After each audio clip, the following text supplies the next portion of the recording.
Hidden behind the gentle facade of a mother in the Florida Panhandle, Judy Buenawano concealed a terrifying secret: a cold-blooded Black widow who poisoned her husband, lover, and even her own son for profit. In this video, we'll uncover her final meal, the gruesome details of her meticulously planned crimes, and her last words before facing the electric chair. Join us as we unravel a tale of deception, betrayal, and the sinister nature lurking beneath Judy Buenawano's smile, a story that will keep you glued to the screen. She was a mother, a former nurse, and a woman who built a seemingly ordinary life in the Florida Panhandle. Judy Buenawano greeted neighbors with a smile, cared for her children, and exuded a quiet charm. But beneath that tender exterior was a killer who orchestrated death with chilling precision. Her victims were not strangers. They were men who loved her and a son who depended on her. All trusted her and all paid with their lives. In 1971, her husband, Air Force Sergeant James Goodyear, returned from the Vietnam War. Weeks later, he fell ill with nausea and weakness. Doctors couldn't pinpoint the cause. He died in September, leaving Judy with $95,000, 0 cents from insurance and Veterans Administration benefits.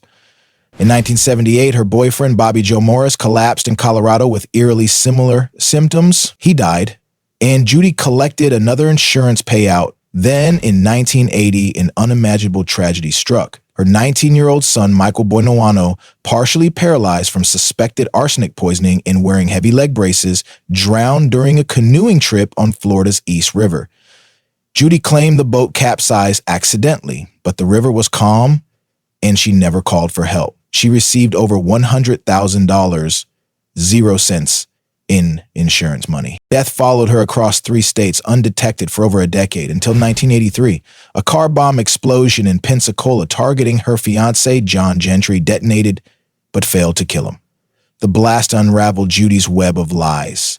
Detectives uncovered multiple insurance policies, forged documents, and vitamins laced with arsenic and paraformaldehyde. Exhumed bodies revealed arsenic in Goodyear, Morris, and Michael, whose cases were reopened, linking deaths from Florida to Colorado and Alabama. Beneath her carefully crafted mask lay a horrifying truth. Judy Buenawano didn't kill for passion or revenge. She killed for money, targeting her closest loved ones without remorse. She never confessed, never explained, and never wavered, despite overwhelming evidence. This is a story of deceit, betrayal, and evil hidden behind a mother's smile.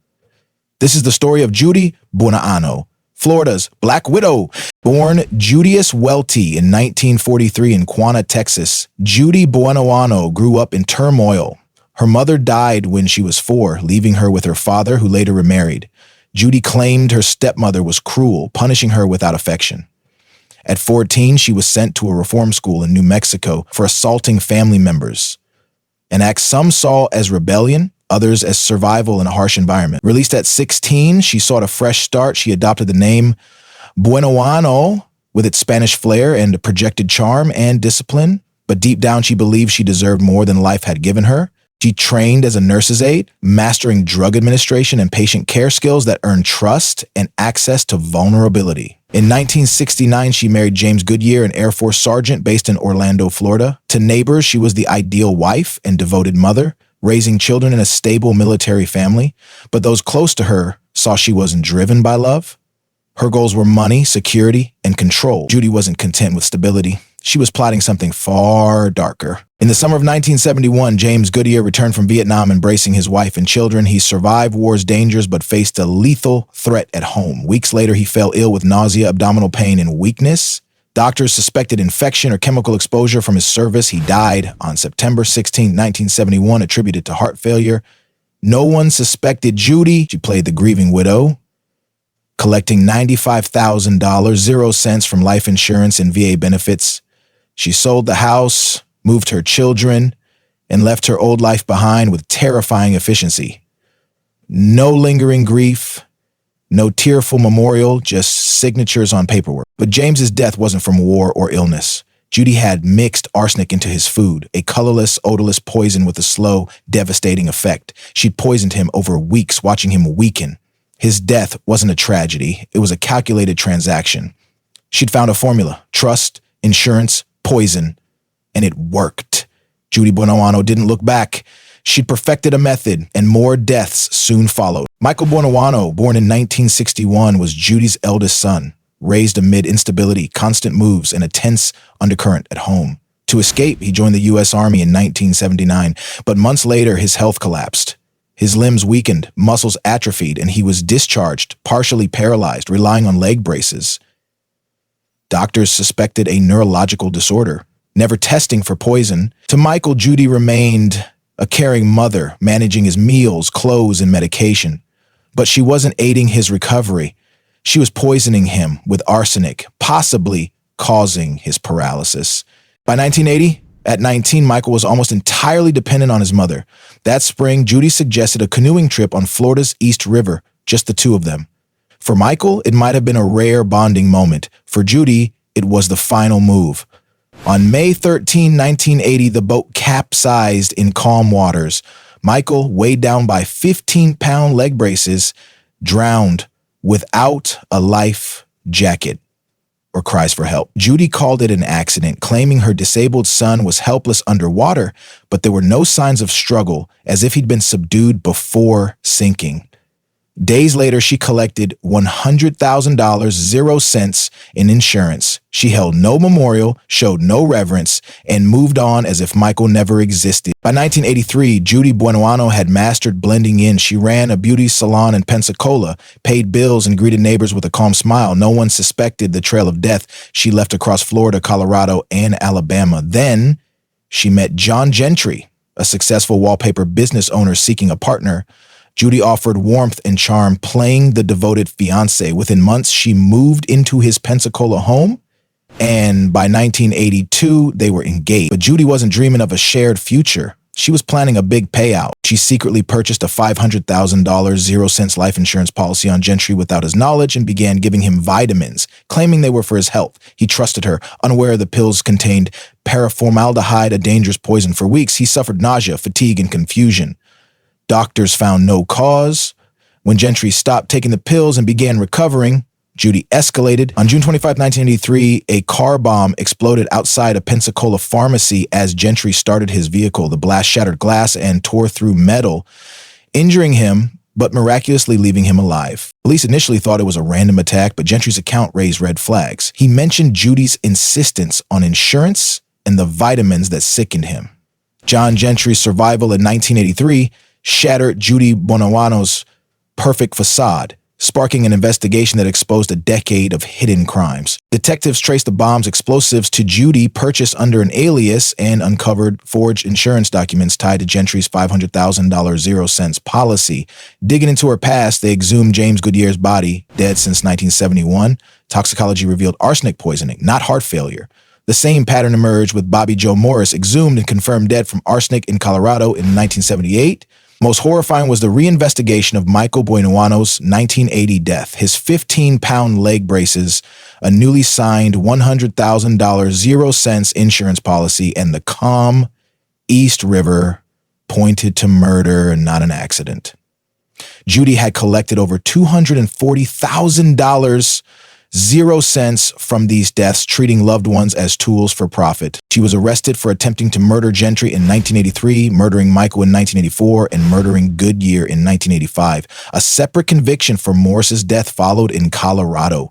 The 1984-1985 Florida trials drew intense media attention. Prosecutors painted the petite salon owner as a predator, poisoning those who trusted her, a mother who drowned her disabled son for money, a fiancé who nearly killed Gentry with poison in a bomb. Judy remained composed, her defense claiming a lack of direct evidence. But the web of circumstantial evidence, arsenic, forged insurance, and a pattern of death was undeniable. In 1984, Judy Buonawanno faced a Florida courtroom. Prosecutors didn't just present evidence, they exposed a chilling pattern. Over a decade, 3 people died, 1 nearly lost his life, all tied to a woman who made killing a habit. Courtroom spectators expected tears or an emotional outburst. Instead, they saw a calm Judy taking notes, whispering to her lawyer, her face devoid of remorse or grief. The prosecution's case was meticulous. Toxicology reports confirmed lethal arsenic, Forged insurance contracts bore her mark. Hardware store receipts linked her to explosives bought under an alias. Each clue alone raised suspicion. Together, they formed an unbreakable net. The jury traced her trail of betrayal. James Goodyear poisoned in 1971, Bobby Joe Morris killed by arsenic in 1978, Michael drowned in 1980, and John Gentry surviving a 1983 car bomb. But stunned the courtroom wasn't just the crimes, but Judy's decade-long evasion, shifting from widow to lover to grieving mother across Florida, Colorado, and Alabama, leaving only a trail of $240,000, 0 cents in insurance payouts. He didn't act out of anger or fear, but with cold calculation, targeting those who trusted her most. After less than 2 days of deliberation, the jury delivered their verdict. Guilty of first-degree murder for Goodyear and Michael. Guilty of attempted murder for Gentry. Guilty of grand theft. In 1985, the judge sentenced her to death. Prison didn't dim the mystery around Judy. She appeared on true crime shows, news segments, and psychological profiles. Her ordinary appearance contrasted starkly with her heinous acts. In rare interviews, she denied all charges, her smile unwavering, her voice steady, a mask of innocence against a mountain of evidence. Fellow inmates called her Mama Judy. Guards noted her politeness, reclusiveness, and habits of reading, sewing, and attending church. To some, she blended in. To others, she embodied deception. On March 3, 1998, at Florida State Prison, Judy Buenoano faced her final moments. Dressed in a gray prison uniform, she wore no jewelry and left no message. Asked for last words, she whispered, "No."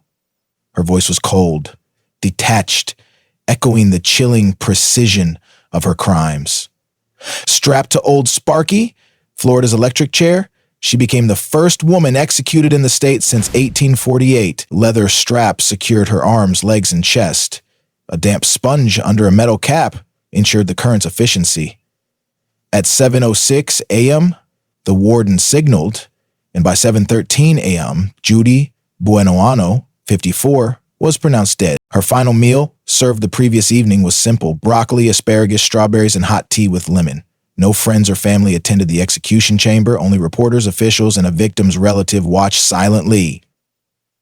Headlines dubbed her the Black Widow, but the label seemed inadequate for her crimes. 3 confirmed murders, countless suspicions, and over $240,000, 0 cents in insurance across Florida, Colorado, and Alabama, leaving a legacy of betrayal. Some saw her as a psychopath, others as a product of an abusive childhood, but whether wife, mother, or killer, she died alone, her control stripped away in the final act of justice. Beyond the bars, Judy's name etched a dark mark in Florida's history as one of its most notorious female killers. A rare figure on death row, where women seldom appear, her 1998 execution on Old Sparky didn't erase her legacy, it sealed it. Today, Judy Buenoano is a case study in criminal psychology, law enforcement training, and documentaries, challenging stereotypes of killers driven by passion. She killed for money and power. Her mask was too perfect, only undone by Gentry's survival. Born Judius Welty, she died as Florida's Black Widow, leaving a trail of devastation across states and decades. What drives someone to poison their husband, lover, and son without remorse? Is it innate darkness or scars forged by trauma? Was Judy a product of a painful past or a predator wielding tragedy as a weapon? Share your thoughts. Did she deserve the electric chair, or was death too swift a justice? To explore more gripping crime stories, subscribe and follow us daily, because some monsters don't lurk in shadows. They smile, marry, and kill in broad daylight.